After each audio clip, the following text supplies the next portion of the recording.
Hello, this is Woolly Faye. Welcome to my channel. This is the third tutorial in a series entitled Learn to Crochet. As I told you in the previous, we're creating a foundation chain. The foundation chain was going to be a count of 12. If you haven't been following these tutorials, there are two more. One of them we learned to make the second one, we learned to make a slip knot and how to chain. So that's vital to any crochet project. And then we are now going to move on to creating the foundation row, which is going to be composed in this tutorial of single crochet stitches. Now the first tutorial just covers some basic things you need and some basic facts about yarn sizes and yarn weights and yarn fibers, so that you would have a little bit of information under your belt as you go forward. But in this tutorial, we're going to learn the single crochet stitch and how to create the foundation row. The first important thing is, if you have your chain 12, okay, if you haven't chained and you don't know how to chain, go to it'll be the second tutorial in the series, and I show you how to do that. If you need more information, of course, you can follow it from the beginning. So you've got a chain of 12 that you've created, and you're going to end up losing a stitch. It's very important to know. If you come around to this flat side, we're not going to work into that, but let's just say that you did. Let's say that you work in underneath that top loop. Then, of course, you would skip this first one. As you can see, you'd work into there, but it is actually attached to this here. So because we always work the second loop from the hook, which is the second stitch from the hook, this is a chain actually, then we're going to go up under the second one here if we work in this side. Okay, so by default we've lost a stitch. So if you started with 12, you're going to end up with 11, and that's going to be the case more often than not in any crochet project. But we're not going to work on this side. I do want you to just kind of make a mental note that this side is flat. And then I want you to turn it over and look at the other side. And when you look at the other side, you'll see that it has a ridge on it. It has back bumps on it. There's another reason why it's important to use a heavier weight yarn when you're learning to crochet, because it makes it easier to see these little details. Your eye will get trained to seeing them more, just like your hands will get trained to doing things automatically as you go. But in the beginning, all things take practice and training. So if you're not using a heavy weight yarn, I do suggest that you use a worsted weight or an Aran weight or heavier to begin these tutorials. Okay, so let's just kind of get started and look at that. Again, we skip the first bump from the hook and we go to the second bump from the hook, okay? So we're just going to move down, skipping that first bump. That means we're going to lose a stitch.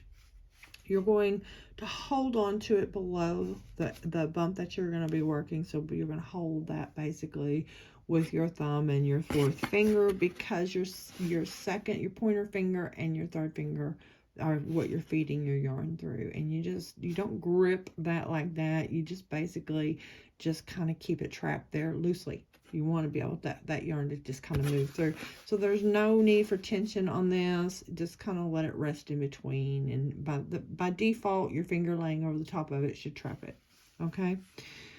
So you're going to stick your hook up under there. You're going to grab it here, and then you're going to use your hook and pull up a loop. And to pull up a loop, you're just going to hook that yarn and pull it through that bump, and that should leave 2 loops on your hook. Now you're going to pull up, take the yarn and yarn over, just take that and pull it through both loops. Okay, so again, put your hook up under that bump, grab the yarn, pull it through. You'll have 2 loops on your hook. Grab the yarn and pull through both loops. You're going to put the hook up under the next bump. Grab the yarn and pull it through. You'll have 2 loops on your hook. Grab the yarn and pull through. And you notice how you're just going to have to put these wherever it is comfortable to hold on to it, okay? It will become automatic to you. At first, you may feel a bit like you're wrestling alligators or something. Just try to understand that as the brain begins and the muscles begin to work together, it becomes easy to the point you never think about it anymore. But in the beginning, it can seem a little awkward. It can seem like you're really having to think too hard and work too hard at the simplest task, and that can feel frustrating. But if you can get past this stage, the rest of it's going to be so easy. Okay, so just a little patience and a little practice, and before you know it, you'll just be surprised that it ever seemed so hard. It's not hard, but there's not a single one of us who crochets who hasn't in the beginning felt that way.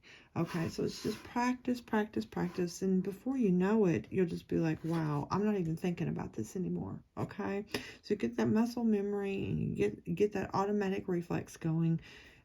It's going to be so much easier, so just bear with it.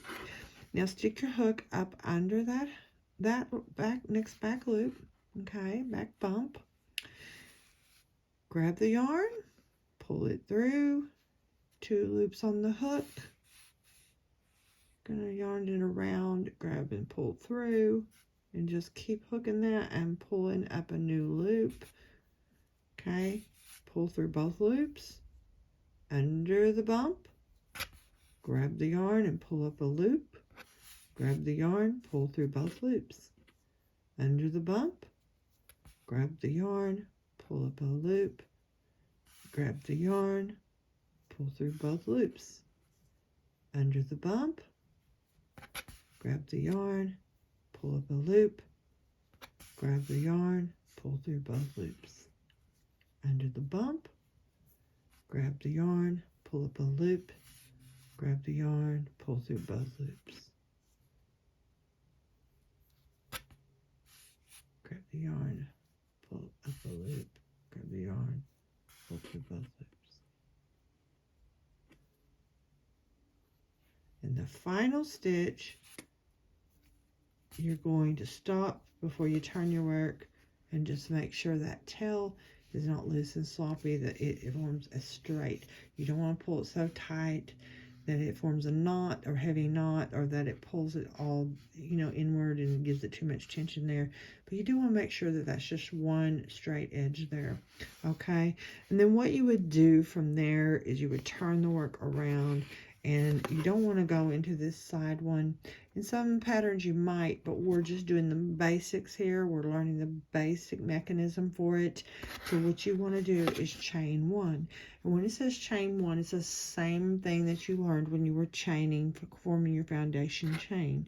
You're just grabbing the yarn and pulling it through that loop. If you just kept going, you just form another chain, see? So it'll say chain 1, chain 2, chain 3, okay? You're going to chain 1.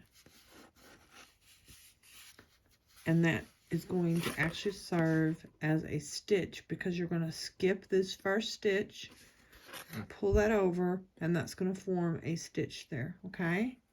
And you're going to insert your hook under the loops of the next stitch, second from your hook again, just like when you started. So you skip to this one, you're going to work into this one. Now notice that every stitch has 2 loops. Every single stitch has 2 loops. Later on, not now, you will be instructed sometimes to work under both loops, to work under the back loop, to work under the front loop. It'll depend on what side you're on. So there are, like with mosaic, you always work into the back loop only, okay? But then when you do a dip down double crochet, you're working into the front loop. But for the basics, to start, to make it very simple for you, we're not going to do all that.